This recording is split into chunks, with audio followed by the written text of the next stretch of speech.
Now we will do the 2NF of the 1NF with the same example जो हमने अभी की है, ताकि आपको अगेन समझ आए कि 2NF आपने कैसे करना है. Now look at the screen. That is the solution of the last example, यानी जो हमने एग्जांपल की थी अभी, उसका जो 1NF था ये वो था एक्चुअली. तो तीन टेबल हैं, a flight, plane and airport. Nothing new in it, just a recap के अब हम इस 1NF का एक्चुअली अब हम करेंगे इसको, इस 1NF को हम लोग अब कन्वर्ट करेंगे actually into a 2NF.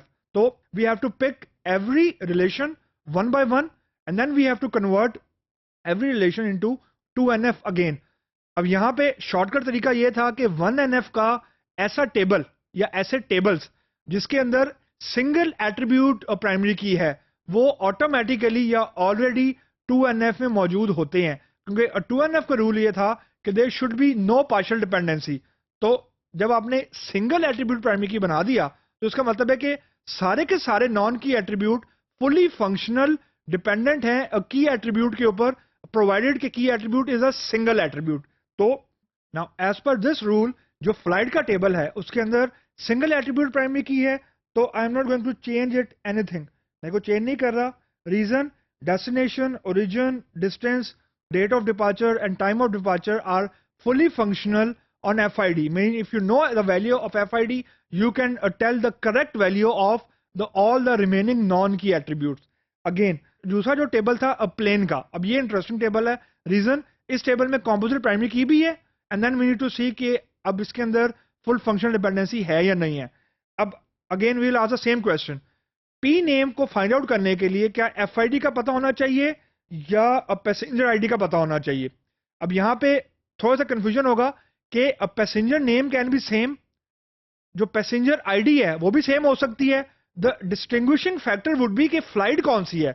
Mean जो ऐसा नहीं हो सकता, अगर आपके दिमाग में ये क्वेश्चन है कि जो पैसेंजर आईडी है वो हर प्लेन के अगेंस्ट यूनिक होती है, या अगर दो प्लेन है तो कभी ऐसा नहीं हो सकता कि जो फ्लाइट आईडी 1 है उसमें भी पैसेंजर आईडी 1 हो और फ्लाइट आईडी 2 के अंदर भी पैसेंजर आईडी 2 हो, या फ्लाइट आईडी 2 के अंदर पैसेंजर आईडी 1 ना हो. ऐसा नहीं हो सकता, क्योंकि जो पैसेंजर आईडीज ना वो रिपीट होती हैं, लेकिन डिफरेंट फ्लाइट के अगेंस्ट. सेम फ्लाइट में जो पैसेंजर आईडी है वो रिपीट नहीं हो सकती. तो इसका मतलब ये है कि पैसेंजर नेम को की करेक्ट वैल्यू को फाइंड आउट करने के लिए आपको ना सिर्फ PID पता होनी चाहिए, यह भी पता होना चाहिए कि वो कौन सी फ्लाइट में ट्रेवल कर रहा है. रीजन, जो पैसेंजर आईडी है वो डिफरेंट फ्लाइट में रिपीट हो सकती है, लेकिन सेम फ्लाइट में रिपीट नहीं हो सकती with the same time and same date. Again seat number, same question. Seat number भी सेम हो सकता है, लेकिन सेम फ्लाइट का सीट नंबर सेम नहीं हो सकता. और जो सीट नंबर है उसको फाइंड आउट करने के लिए यू नीड पैसेंजर आईडी के कौन से पैसेंजर को आपने बेसिकली सीट नंबर एलोकेट की है. अगेन जो टिकट नंबर है आपने ये फाइंड आउट करना है कि टिकट नंबर क्या है, तो you need to know the value of flight ID and passenger ID. Likewise cost, जो कॉस्ट है वो फ्लाइट और पैसेंजर पे डिपेंड करते हैं कि उसने कौन सी कैटेगरी का टिकट खरीदा है और कौन सी कैटेगरी की उसकी फ्लाइट है. अब जो आखिरी टेबल है एयरपोर्ट का, दैट इज इंटरेस्टिंग वन. इसमें अगेन एक कॉम्पोजिट की है और गेट नंबर एक नॉन की एट्रीब्यूट है, एयरपोर्ट नेम एक नॉन की एट्रीब्यूट है एंड रनवे नंबर एक नॉन की एट्रीब्यूट है. अब इसको हम लोग कन्वर्ट करते हैं इनटू 3NF. अब जो इसके अंदर पार्शियल डिपेंडेंसी है वो ये है कि जो गेट नंबर है, एयरपोर्ट नेम है और रनवे नंबर है, उसको फाइंड आउट करने के लिए we need to know the value of airport ID, यानी AID ओनली. तो इट डजंट मैटर कि फ्लाइट PK 203 आ रही है या कोई और आ रही है. The gate number, airport name and runway number, इनकी करेक्ट वैल्यू को फाइंड आउट करने के लिए all we need to know is the airport ID. तो we no more need flight ID. लेकिन अब इशू ये है कि जो फ्लाइट आईडी है that is a part of the composite primary key, यानी इसका मतलब है there is a partial dependency.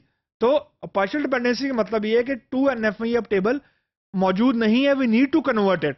तो अब इसको हमने कन्वर्ट किया, वही rules AID, gate number, A name and runway number को मिला के हमने एक नया टेबल बना दिया जिसका नाम में रखा airport_info.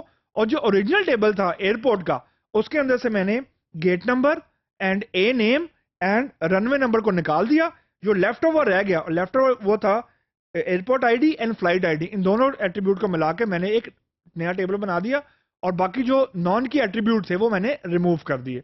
तो अब ये जो टेबल है, अब यू कैन से कि अब ये फर्दर कन्वर्ट हो गया है इनटू 2NF। तो जो 1NF के हमारे पास 3 टेबल थे, उनके अगेंस्ट हमारे पास अब 2NF में 4 टेबल बन गए हैं। फ्लाइट का टेबल एज इट इज रहा, प्लेन का टेबल भी एज इट इज रहा, एयरपोर्ट का जो टेबल है वो हमने अब फर्दर ब्रेक डाउन कर दिया है इनटू 2 मोर टेबल्स।